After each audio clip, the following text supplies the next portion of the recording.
Bismillah, Assalamualaikum warahmatullahi wabarakatuh. Nama saya Lailatul Khairiyah dengan NIM 2206051101138. Baik, di sini saya akan menjelaskan apa itu tentang kriptografi. Langsung saja. Apa sih definisi kriptografi itu gitu ya? Kriptografi sendiri itu ialah ilmu dan seni untuk melindungi informasi dengan cara mengubahnya menjadi bentuk algoritma kode, hash, tanda tangan, dan yang bisa mengakses itu hanya pihak yang berwenang saja. Seperti itu. Lalu tujuannya buat apa gitu ya? Tujuannya yang pertama itu untuk menjaga kerahasiaannya. Yang kedua integritas dan autentifikasi data. Autentikasi data. Lalu contoh penggunaannya itu di mana gitu ya. Nah, biasanya itu terjadi di transaksi online, enkripsi data, integritas data, autentikasi, dan lain-lain. Lalu ada apa aja komponen dasar di kriptografi itu ya? Yang pertama itu ada enkripsi, yaitu proses mengubah data asli menjadi format yang tidak terbaca. Yang kedua ada deskripsi, yaitu proses mengembalikan chip hypertext menjadi plain text dengan kunci yang sesuai. Lalu yang ketiga, kunci, yaitu nilai yang digunakan untuk enkripsi dan deskripsi data. Dan yang terakhir, algoritma, yaitu prosedur matematika yang digunakan untuk enkripsi dan deskripsi data. Lalu di sini ada enkripsi simetris dan asimetris. Nah, enkripsi asimetris sendiri itu artinya menggunakan kunci yang sama untuk enkripsi dan deskripsi. Contohnya itu ada di AES, DES, dan triple DES. Lalu keunggulannya itu apa gitu ya? Keunggulannya ini tuh cepat dan efisien. Tapi kekurangannya dia itu distribusi kuncinya itu aman.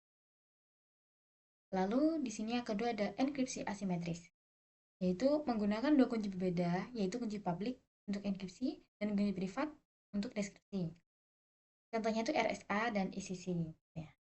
Keunggulannya itu dia keamanannya lebih baik dalam distribusi kunci, tapi kekurangannya prosesnya lebih lambat dibandingkan enkripsi simetris. Nah, di sini tuh ada hash dan salt gitu ya. Dan salt.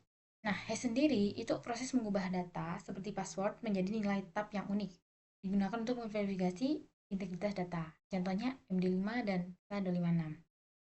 Dan salt sendiri itu nilai acak yang ditambahkan ke data sebelum dihash untuk meningkatkan keamanan, terutama saat menyimpan password. Keuntungannya mencegah serangan rainbow table. Sepertinya kita harus tahu ya, apa sih dampak dari serangan kriptografi itu ya. Nah, yang pertama, dia itu pencurian data. Nah, serangan dapat mengakses informasi sensitif seperti password, data pribadi, atau informasi keuangan. Lalu, dampak yang kedua, modifikasi data. Ini bahaya banget. Karena dapat mengubah data yang telah dienkripsi, terus merusak integritasnya juga. Lalu yang ketiga, dampaknya adalah penghentian layanan. Serangan seperti denial of service dapat menghentikan akses ke layanan yang bergantung pada kriptografi. Lalu yang keempat, parahnya dia bisa memalsukan data atau memalsukan identitas. Serangan man in the middle dapat menyamar sebagai pihak yang sah dan mencuri data atau mengubah komunikasi. Lalu di sini langkah pencegahannya ya. Langkah pencegahan yang bisa kita lakukan gitu ya. Yang pertama, penggunaan algoritma yang kuat. Jadi gunakan algoritma enkripsi yang aman dan terbaru seperti AES dan RSA untuk melindungi data. Yang kedua, manajemen kunci yang aman. Pastikan distribusi dan penyimpanan kunci dilakukan dengan aman untuk menghindari kebocoran. Lalu yang ketiga, implementasi SSL atau TLS. Pastikan komunikasi web aman dengan menggunakan protokol HTTPS dan sertifikat SSL atau TLS yang valid. Lalu yang keempat, pemantauan sistem. Jadi lakukan secara rutin gitu ya terhadap sistem dan jaringan untuk mendeteksi aktivitas mencurigakan.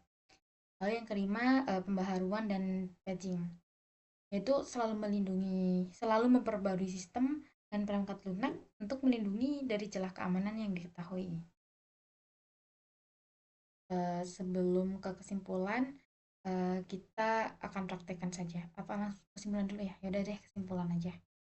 Nah, jadi kesimpulannya, kriptografi itu adalah kunci untuk melindungi informasi sensitif di dunia digital. Nah, teknik seperti enkripsi, hashing, dan sangat penting untuk menjaga kerahasiaan dan integritas data. Meskipun kriptografi sangat penting, serangan itu tetap bisa terjadi.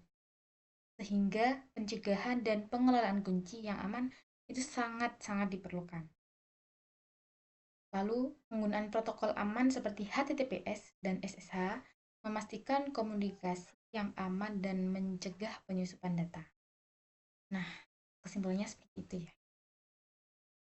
Oke, sekarang kita langsung aja ke implementasinya gitu ya, atau langsung aja kita biar tahu mana sih yang hashing gitu ya, langsung aja. Nah, di sini saya sudah menyiapkan website saya yang sudah saya siapkan. Nah, langsung saja kita ke registrasi.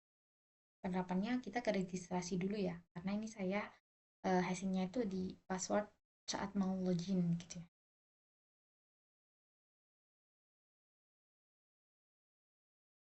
Langsung saja kita masukkan nama penggunanya.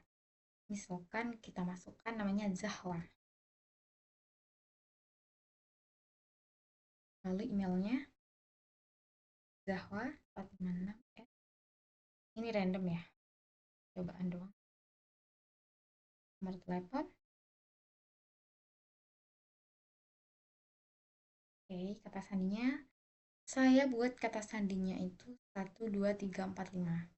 Atau lebih amannya kita catat aja mungkin ya. 123.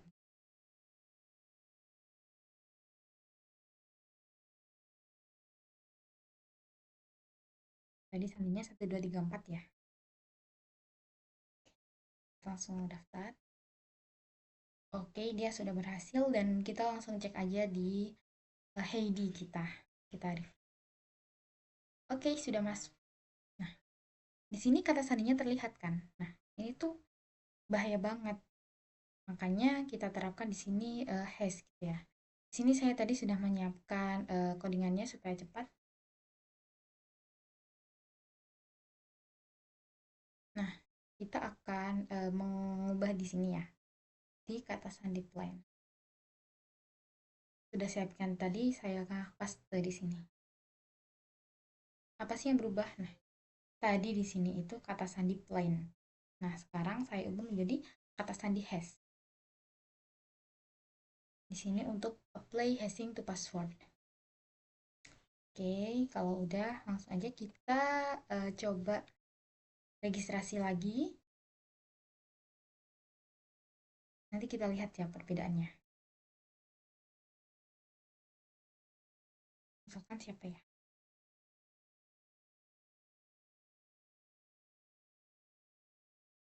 Najwa. Najwa 731@gmail.com. Nomor telepon. Kata sandinya tetap saya akan menggunakan kata sandi 1234.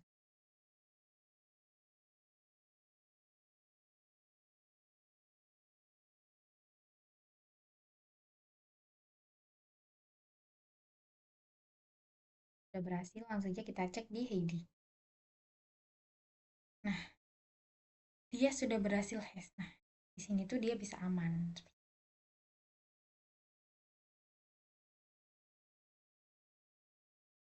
Terima kasih. Baik, mungkin itu saja yang bisa saya sampaikan. Kurang lebihnya saya mohon maaf.